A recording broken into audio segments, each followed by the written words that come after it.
پہاڑی کی چوٹی پر واقع یہ غار صدیوں پہلے یہاں موجود بدھ تہذیب کی زندگی کی عکاسی کرتی ہے۔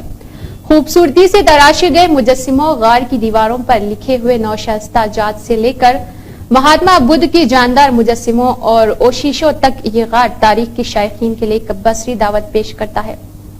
اس کے علاوہ ایک اور غار ہے جو زیر زمین واقع ہے اور لمبائی میں افقی ہے۔ اسے برصغیر پاک و ہند کا دوسرا بڑا غار کہا جاتا ہے۔ دوسری طرف میوزیم بدھ مت کے دور سے تعلق رکھنے والے کھدائی شدہ نمونوں کا ایک مجموعی پیش کرتا ہے۔ ناگارجنا کونڈا کا مطلب ہے ناگارجنا ہل، ایک تاریخی قصبہ ہے جو اب بھارتی ریاست آندھرا پردیش کے پالناڈو ضلع میں ناگارجنا ساگر کے قریب واقع ایک جزیرہ ہے۔ یہ ہندوستان کے سب سے امیر بدھ مقامات میں سے ایک ہے اور اب یہ تقریباً مکمل طور پر ناگارجنا ساگر ڈیم کی بنائی گئی جھیل کے نیچے ہے۔ ڈیم کی تعمیر کے ساتھ ہی ناگارجنا کونڈا میں آثار قدیمہ کے آثار ڈوب گئے ہیں اور انہیں کھدائی کر کے اونچی زمین پر منتقل کرنا پڑا جو ایک جزیرہ بن گیا ہے۔ یہ سائٹ کسی زمانے میں ایک بڑی بدھ خانقاہی یونیورسٹی کمپلیکس کا مقام تھی جہاں تک چین اور گندھارا، بنگال اور سری لنکا کے طلبہ کو راغب کیا جاتا تھا۔ یہ ایک اور اہم تاریخی مقام امراوتی اسٹوپا سے 160 کلومیٹر مغرب میں ہے۔ ناگارجنا کونڈا میں پائے جانے والے مجسمے بس زیادہ تر ہندوستان اور بیرون ملک کے مختلف عجائب گھروں میں ہٹائے جاتے ہیں۔ وہ مخصوص امراوتی طرز میں دوسرے سب سے اہم گروہ کی نمائندگی کرتا ہے جسے بعض اوقات بعد میں آندھرا کہا جاتا ہے۔ یہاں ایک محل کا علاقہ بھی ہے جس میں سیکولر راحتیں ہیں جو اتنی ابتدائی تاریخ سے بہت کم ہے اور رومن اثر کو ظاہر کرتی ہے۔ جدید نام ناگارجن کے نام پر ہے۔ مہایانا اور بدھ مت کے ایک جنوبی ہندوستانی ماسٹر جو دوسری صدی میں رہتے تھے جن کے بارے میں کبھی خیال کیا جاتا تھا شاید غلط طور پر اس سائٹ کی ترقی کے لیے ذمہ دار تھے۔ اصل نام جو اس وقت استعمال ہوتا تھا جب سائٹ سب سے زیادہ فعال تھی وجے پوری تھی۔ آندھرا پردیش میں اس ناگارجن کونڈ سائٹ کو بہار میں برابر غاروں کے قریب ناگارجن غاروں سے الجھنا نہیں ہے اور بعد میں ساتواہن اور بادشاہوں کے جاری کردہ اور ناگارجنا کونڈا سے دریافت ہوئے ہیں۔ اس مقام پر گوتمی پتر وجے ستکارنی کا ایک نوشتہ بھی دریافت ہوا ہے جو اس کے 6ویں دور حکومت کا ہے اور یہ ثابت کرتا ہے کہ اس وقت تک اس خطے میں بدھ مت پھیل چکا تھا۔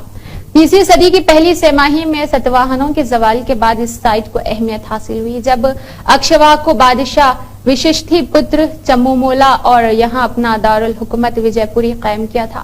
ناگارجنا کونڈا میں دریافت ہونے والے سکے اور نوشائستہ جات اکشواکو خاندان کے 4 بادشاہوں کے نام ہیں وششٹھی پترا چمتولا ماتاری اور پترا ویرا پروش دتا، وششٹھی پترا ایہولا اور چموتلا اور وششٹھی پترا رودر پروش دتا ابھرا بادشاہ وششٹھی پروت سونا اور اس کے علاوہ 30ویں سال کا ایک نوشائستہ بھی تباہ شدہ اشتاب ہوجا سوامین مندر سے دریافت ہوا ہے۔ اس سے یہ قیاس آرائی ہوئی ہے کہ ناسک کے آس پاس کے علاقے پر حکمرانی کرنے والے ابھیروں نے حملہ کیا اور اس پر قبضہ کیا۔ اکشواکو سلطنت تاہم یہ یقین سے نہیں کہا جا سکتا ہے۔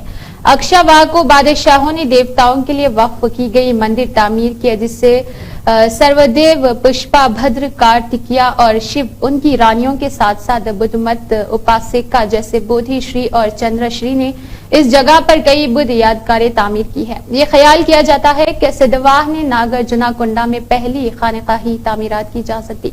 ابتدائی صدیوں کے دوران اس جگہ پر 30 سے زیادہ بدھ وہار موجود تھے۔ کھدائیوں سے اس ابتدائی دور کی تاریخ کی عملی مطالعے کے لیے بہت اہمیت کے حامل فن پارے اور نوشائستہ جات ملے ہیں۔ آخری موجودہ اکشواکو اور رود پروش کے 11ویں سال یعنی 309 عیسوی کا ہے۔ اس کے بعد کے خاندان کی قسمت معلوم نہیں ہوئی ہے لیکن یہ ممکن ہے کہ پلاؤں نے 4ویں صدی تک اپنا علاقہ فتح کر لیا۔ اکشواکو پاور نے زوال کے بعد اس سائٹ میں کمی واقع ہوئی ہے۔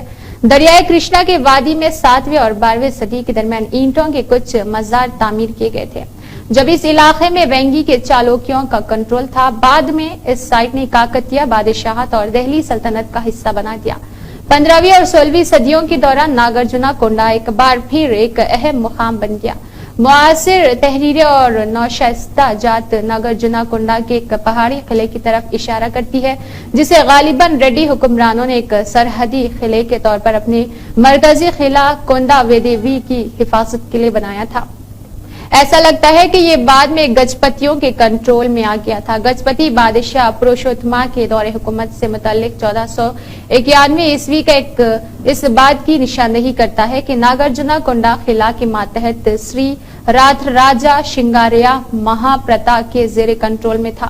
1515 میں وجے نگر کے بادشاہ کرشنا دیورایا نے گجپتی بادشاہی پر حملے کے دوران قلعے پر دھاوا بول دیا۔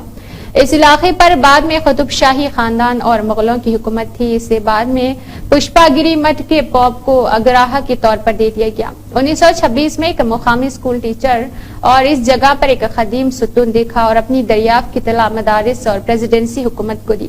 اس کے بعد مدارس کے آثار قدیمہ کے سپرنٹینڈنٹ کے لیے تیلگو زبان کے اسسٹنٹ شری سرسوتی نے اس جگہ کا دورہ کیا اور اسے ایک ممکنہ آثار قدیمہ کے مقام کے طور پر تسلیم کیا ہے۔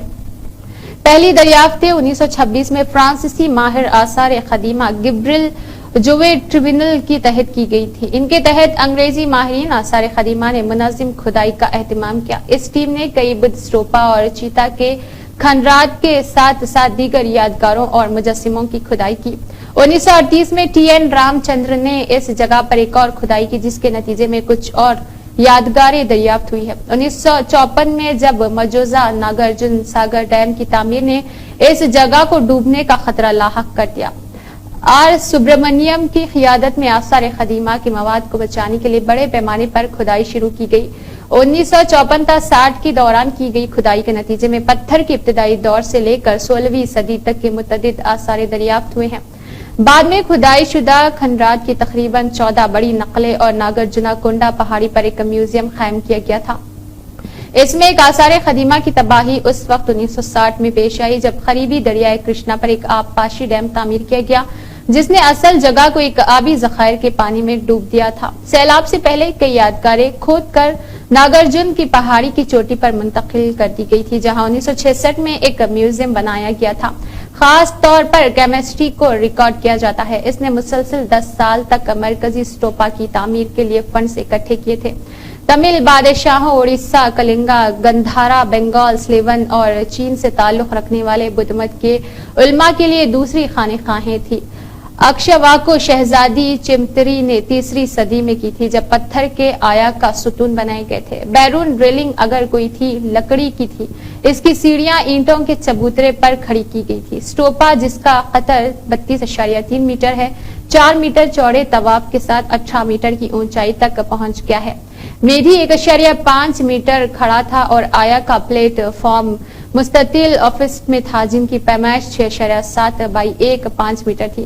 بازیاب ہونے والی امداد کا انداز ناگرجنا کونڈا سے تھوڑا پہلے 3ری صدی کی دوسری سہ-ماہی سے امراوتی اسٹوپا کے آخری مرحلے سے بالکل الگ نہیں ہے۔ گرچہ جاندار اور دلچسپ ہے، وہ امراوتی میں بالغ مرحلے کے بعد سے کم پیچیدہ گروہ بندیوں اور اعداد و شمار میں مختلف طرز عمل اور سطحوں پر چپٹا پن کے ساتھ بہت زیادہ گراوٹ دکھاتے ہیں۔